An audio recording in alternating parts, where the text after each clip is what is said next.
ராம் ராம். வாழ்க வளமுடன். Voice of காஞ்சி நேயர் அனைவருக்கும் இனிய மாலை வணக்கம். இது பீமனோட பக்தி. பீமனோட பக்தி எப்படி இருந்தது அப்படிங்கிறத பார்க்கறதுக்கு ஒரு அருமையான கதை. வனவாசத்துல இந்த பாண்டவர்கள்லாம் இருக்கும்போது குந்தி தேவி, அந்த திரௌபதி எல்லாருமா சேர்ந்து அங்க மந்திர ஜபம், பூஜை, தானம் எல்லாத்தையும் பண்ணிட்டு இருக்கிறது அவளோட நல்ல பொழுதுபோக்கா இருந்தது. தனக்கு தெரிஞ்சதை சொல்றது, பேசுறது, அந்த மாதிரி. அப்போ ஒரு தடவை கிருஷ்ணனை சாப்பிட கூப்பிடுறா தன்னோட குட்டிலுக்கு.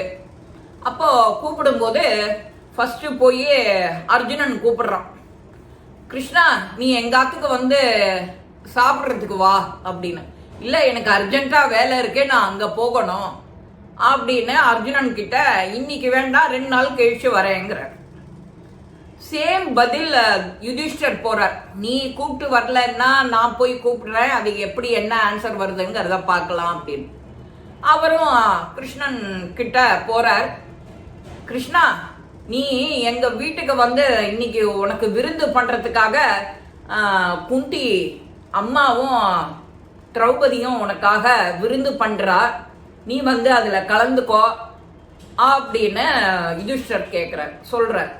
சொன்ன உடனே, நான் தான் இப்ப சொல்லி அனுப்பிச்சேனே அர்ஜுனன் கிட்ட, எனக்கு 2 நாளைக்கு வெளியில வேலை இருக்கு, நான் எனக்கு அங்கதான் போகணும், முதல்ல அதை முடிச்சுட்டு 2 நாள் கழிச்சு வரேன்னு சொன்னேனே அப்படிங்கிறாரு. இல்ல, அவன் சொல்லி நீ வரல, அதனாலதான் நான் கேட்கறதுக்கு வந்தேன், கூப்பிட வந்தேன். இல்ல, அவனுக்கு சொன்னதுதான் உனக்கும், எனக்கு 2 நாள் கழிச்சு நான் வரேன். இவா எல்லாருமே பொதுவா அங்க வனாந்தரத்துல இருக்கிறதுனால கார்த்தாலேயே எழுந்து அவளுடைய நித்திய அனுஷ்டானங்கள் எல்லாம் முடிச்சுட்டு பூஜை பண்ணுவா. அந்த பூஜையில எழுந்து உட்கார்ந்துருக்கும் போது பீமன் ஒரு ஆளு கலந்துக்கவே மாட்டான். அவனுக்கு எப்போதும் நித்திரை தான், நிறைய சாப்பிடணும். அந்த பீமனோட பக்தி என்ன எப்படி இருக்கு அப்படின்னு அவன் கேட்கும்போது ஒரு தரமும் யுதிஷ்டரும் அர்ஜுனனும் குந்தியும் திரௌபதியும் சொல்லுவா, சதா சர்வகாலமும் இப்படியே உன்னோட டைத்தை வேஸ்ட் பண்றியே, நாங்கெல்லாம் பிரேயர் இதுக்கு பண்ணும்போது நீ வந்து எங்க கூட ஜாயின் பண்ணிக்க காணும், செய்ய மாட்டேங்கிற, எப்ப பார்த்தாலும் சாப்பிட்டு இருக்க, எப்ப பார்த்தாலும் தூங்கிட்டு இருக்க, இந்த 2 விஷயம்தான் நீ பண்ணிட்டு இருக்க அப்படின்னு அவன்கிட்ட ஒரு குற்றச்சாட்டை எல்லாருமா வைக்கிறா.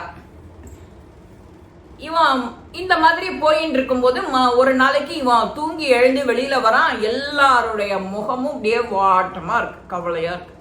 இன்னைக்கு கிருஷ்ணனுக்கு சாப்பாடு போடணும்னு நினைச்சோம், கிருஷ்ணன் வரமாட்டேன்ட்டானே, கிருஷ்ணன் வரலன்ட்டானே அப்படின்னு இவாளோட முகமெல்லாம் ஒரு மாதிரி கலை இழந்து கிடக்கு. இத கவனிக்கிறான் பீமன். தூங்கி எழுந்துட்டு அப்பதான் உள்ளே இருந்து வரான். என்ன உங்க எல்லாருடைய முகமும் எப்போதும் இருக்கிற மாதிரி பிரசன்னமா நன்னா இல்லையே, ஏன் என்னாச்சு, என்ன பிரச்சனை அப்படின்னு கேட்குறான். பிரச்சனையெல்லாம் ஒன்றும் இல்லை பீமா, நாங்க எல்லாரும் கிருஷ்ணனுக்கு விருந்து பண்றதுக்காக கேட்டோம். அவன் எனக்கு அர்ஜென்ட்டா வேலை 2 நாளைக்கு இருக்கு, அது முடிச்சுட்டு நான் வந்து வரேன்னு சொல்லிட்டான், 2 நாள் கழிச்சு வரேன்னுட்டான் அப்படின்னு அர்ஜுனனும் யுதிஷ்டரும் சொல்றார். நீங்க 2 பேர் போய் கூப்பிட்டு கிருஷ்ணன் வரல, இப்ப நான் போய் கூப்பிடுறேன், என் கிருஷ்ணன் கண்டிப்பா வருவான் அப்படின்னு சொல்லிட்டு உள்ளர குரல் கொடுக்கறான். திரௌபதி, கிருஷ்ணன் சாப்பிட வரப்போறான், அவனுக்கு பிடிச்ச விருந்தெல்லாம் எல்லாத்தையும் ரெடி பண்ண, அவனுக்கு பெரிய வெள்ளித்தட்டு ஒண்ணு வச்சு ஆசனம் ஒண்ணு நல்லா போடு, நான் கிருஷ்ணனோட வரேன் அப்படின்னு சொல்லிட்டு தன்னோட கதையை தூக்கி இப்படி வச்சுட்டு போயின்னு இருக்கான். அதுக்குள்ளர அங்க இருக்கிறவா 2 பேரும், நாங்க 2 பேர் போய் கூப்பிட்டே வரல கிருஷ்ணன், நீ போய் கூப்பிட்டா மட்டும் வந்துடுவானா அப்படின்னு அவளுக்கெல்லாம் ஒரே இலக்காரமா பீமனை பத்தி. ஏன்னா பீமன் வந்து பக்தி பண்றது, நீ பிரேயருக்கு கூட வரதில்லை, தானம் தர்மம் பண்றது இல்லை, நல்ல சிந்தனை இல்லைங்கிற கம்ப்ளைண்ட். அப்போ அங்க அவ 2 பேரும் பேசிட்டு இருக்கும் போதே இவன் கதையை தூக்கின்னு போகும்போதே நேர அந்த கதையை பிடிச்சு தூக்கி வானத்துல வீசி எரியறான். ஏ கிருஷ்ணா, எங்காத்துல இன்னைக்கு நீ விருந்து, உனக்கு நீ இந்த கதையை சொல்லி நான் வீசி மேல எரியறேன், இந்த கதை கீழே வந்து என் தலைய 2ஆ பொளக்கிறதுக்குள்ளார நீ இங்க வந்துடணும். என்னோட பக்தி உண்மையா நேர்மையா அழகா இருந்ததுன்னா நீ எங்க வீட்டுக்கு விருந்துக்கு நீ வரணும். இதுதான் நான் வைக்கிற உன்னை கூப்பிடுற இது அப்படின்னு சொல்லிட்டு கொஞ்சம் தூரம் போன உடனே கதையை தூக்கி மேல எரியறான். மேல எரிஞ்சு அது கீழே வரத்துக்குள்ளார கிருஷ்ணன் வந்துடுறான். வந்து அந்த கதையை டக்குன்னு பிடிச்சிடுறான். இவன் எங்கேயான உயிரை விட்டுற போறானே அப்படின்னு சொல்லிட்டான். அந்த மாதிரி திடமான நம்பிக்கை நமக்கு வேணும். அந்த இதை சொல்றதுக்காக தான் இந்த கதை. கிருஷ்ணனோட பக்தி எப்படி வசதின்னா, எங்கேயான ஒரு தோட்டம் துறவு அப்படின்னு ஒரு பூந்தோட்டம் பார்த்தேன்னா போற வழியில இந்த அத்தனை மலர்களும் கிருஷ்ணனுக்கு தான், இந்த அத்தனை மலர்களும் கிருஷ்ணார்ப்பணம் அப்படின்னு சொல்லிட்டு போயிடுவானா. கிருஷ்ணன் போற வழியெல்லாம் இந்த பூ அங்க போயிடுமா. அதே மாதிரி கைலாயத்துக்கு போகும்போது சிவனை பார்க்கும் போதும் நினைச்சிட்டு இந்த அத்தனை மலர்களும் சிவார்ப்பணம், சிவனுக்கு தான் அப்படின்னு சொல்லுவானா. அப்படி அத்தனை புஷ்பங்களும் அந்த கைலாயத்துக்கு போயிடுமா.